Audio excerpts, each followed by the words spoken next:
Hello students, how are you? I hope you all are fine and doing well in your classes. Okay? So, as you all know, we are studying our chapter linear equations in two variables.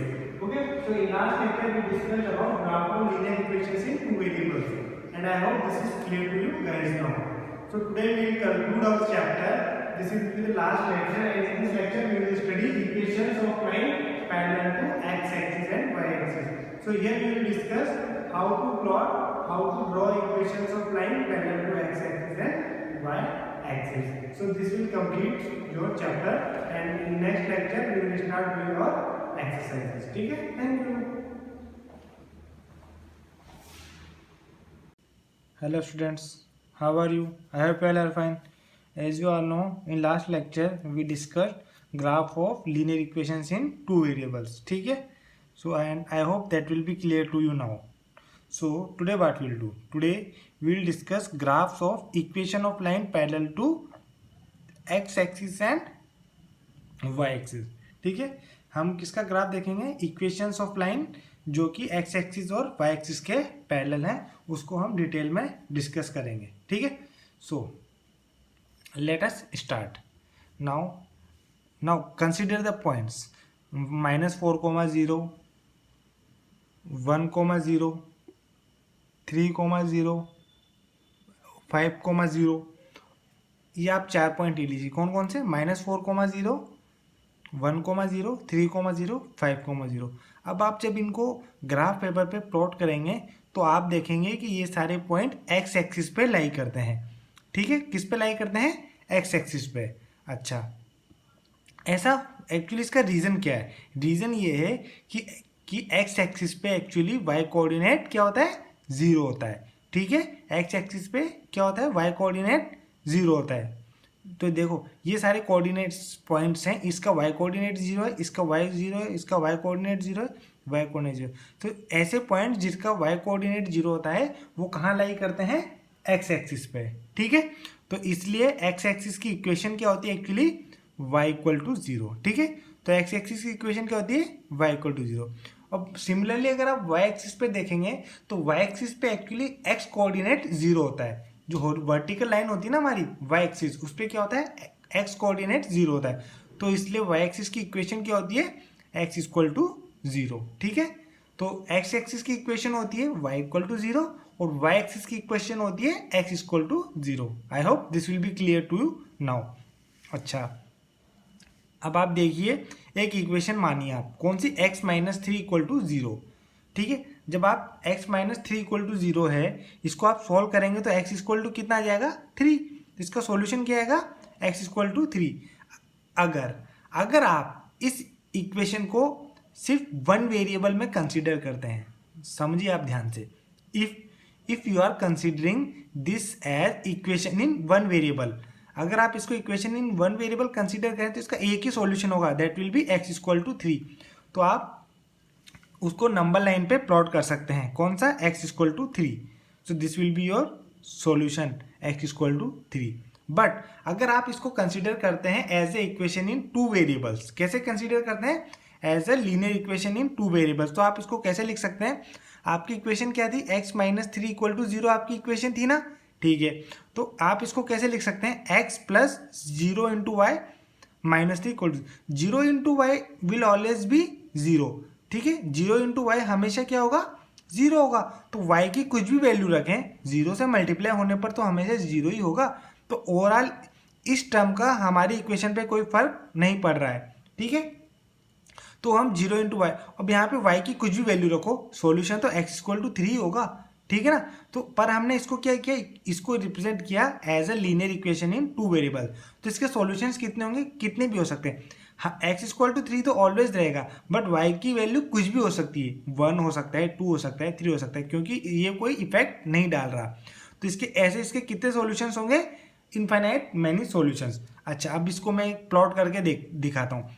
इसको अगर हम one variable में treat करते हैं तो इसका एक ही सॉल्यूशन होगा. इसको हम नंबर लाइन पे रिप्रेजेंट कर सकते हैं. अब हम इसको जब equation in two variable consider करते हैं तो इसका मैं ग्राफ आपको बना के बताता हूँ. तो इसके सॉल्यूशंस क्या होंगे? 3, a. तो y की वैल्यूज तो कुछ भी हो, ओवरऑल कोई फर्क नहीं पड़ेगा. तो इसका मैं आपको एक बार ग्राफ बना के दिखाता हूँ. ठीक है, तो आपकी इक्वेशन क्या थी, x minus 3 equal to 0, so x equal to 3। तो सबसे पहले आप x इक्वल टू 3 कहाँ पे है, यहाँ पे, सो 3,0 तो आपका ये पॉइंट हो गया। अब y की वैल्यू कुछ भी हो सकती है, x की वैल्यू तो हमेशा 3 होनी चाहिए, x की वैल्यू तो हमेशा 3 होनी चाहिए, y की वैल्यू प्लस में भी हो सकती है, y की वैल्यू माइनस में भी हो सकती है। ठीक है, तो ये इसका ग्राफ क्या होगा, ये इसकी this is S p, this is S q, तो ये होगा x माइनस 3 इक्वल टू 0 की इक्वेशन, ग्राफ सॉरी। ठीक है, तो वैसे y माइनस 2 है, तो y माइनस 2 को सॉल्व करेंगे तो y इक्वल टू 2 आएगा, तो y इक्वल टू 2 तो ये पॉइंट है, कौन सा है, 2,0। अब x की वैल्यू पॉजिटिव भी हो सकती है, x की वैल्यू नेगेटिव होती है, इसके कितने भी सॉल्यूशंस हो सकते हैं। तो इसका ग्राफ होगा आपका ये वाला, इक्वेशन दी y माइनस 2 इक्वल टू 0। तो इससे हमने जो कंक्लूजन्स निकाले हैं तो वो ये है, the graph of line x equal to c, जैसे x इक्वल टू 3 था, 4 था, x इज अ कांस्टेंट, तो ये क्या होगा, लाइन होगी parallel to y axis and passing through point c, 0। x equal to c की जो लाइन ग्राफ होगा ना, वो क्या होगा, एक लाइन होगी parallel to y axis and passing through point c, 0। तो x इक्वल टू 3 मान लीजिए, तो इसका ग्राफ क्या होगा, line parallel to y axis and passing through 3, 0। तो यही तो हमने किया है, x इक्वल टू 3 है, तो ये 3, 0 से तो पास होता होगा और पैरेलल टू y एक्सिस, तो ये हमारी y एक्सिस है, इसके पैरेलल ये हमारी लाइन हो गई। समझ में आया। सिमिलरली अगर y इक्वल टू डी का ग्राफ कैसा होगा, ये लाइन होगी x एक्सिस के पैरेलल होगी और पासिंग थ्रू 0, d, तो this will not, sorry this will B, this point will be 0, 2, not 2, 0। तो ठीक है, तो ये हमारा है y इक्वल टू 2, तो ये क्या होगा, x एक्सिस के पैरेलल होगा और 0, 2 से पास होता हुआ ग्राफ होगा। ठीक है, clear. Now you can note it down very carefully. अच्छा, अब हम कुछ क्वेश्चन करते हैं।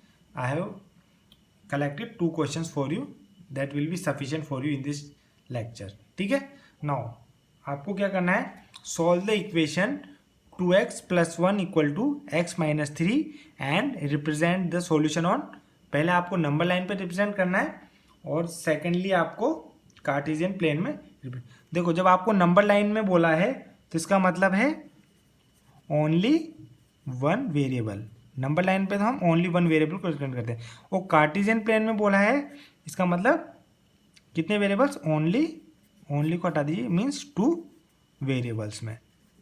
अब देखो, पहले हम इसको सिंप्लीफाई करते हैं हमारी इक्वेशन को। हमारी इक्वेशन क्या है, 2x plus 1 equal to x minus 3। ठीक है, देखिए, so 2x plus 1 equal to x minus 3, इसको रीअरेंज करेंगे, x इधर आएगा तो it will become negative, equal to minus 3 is already here, plus 1 है, RHS जाएगा तो it will become minus 1, so 2x minus 1 will become x equal to minus 3 minus 1 will become minus 4, so x equal to minus 4 is the solution of. अब पहला आपको बोला है number line पे represent करना है, तो फर्स्ट पार्ट आपका है नंबर लाइन। ठीक है, अच्छा, नंबर लाइन हम इसको ड्रॉ कर लेते हैं, तो ये हमारा नंबर लाइन हो गया, 0, 1, 2, 3, -1, -2, -3 and -4, so this will be your solution -4। ठीक है, it will be x is equal to -4, this is your x and x dash। now what you want, now you want as equation in 2 variables because you want to represent in Cartesian plane, so your equation is x is equal to -4, so x is equal to -4 will be equation of line parallel to y axis and passing through -4, 0। ये क्या होगा, equation होगी जो कि y axis के parallel तो होगी ही सही और पास करेगी -4, 0 से, तो आपका ये पॉइंट है -4, 0, तो इससे तो पास होगी but parallel to y axis होगी, so this will be your parallel to y axis, so this will be the graph of x equal to -4 in Cartesian plane. ठीक है, clear. Now come to next question, last question. Draw the graph of 2y + 3 equal to 9। अच्छा, इसका graph आपको क्या करना है, draw करना है। तो पहले हम इसको सिंप्लीफाई कर लेते हैं। ठीक है, आपकी इक्वेशन है 2y + 3 equal to 9, so this will become 2y equal to 9 - 3। तो ये 2y equal to 9 - 3 will become 6, y equal to 6/2, so this will give you y equal to 3।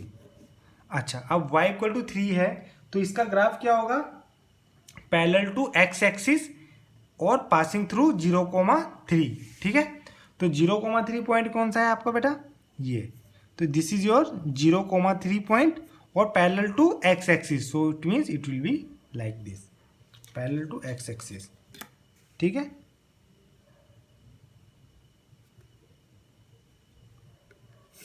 so this will be your graph of y equal to 3। ठीक है, so this completes your chapter।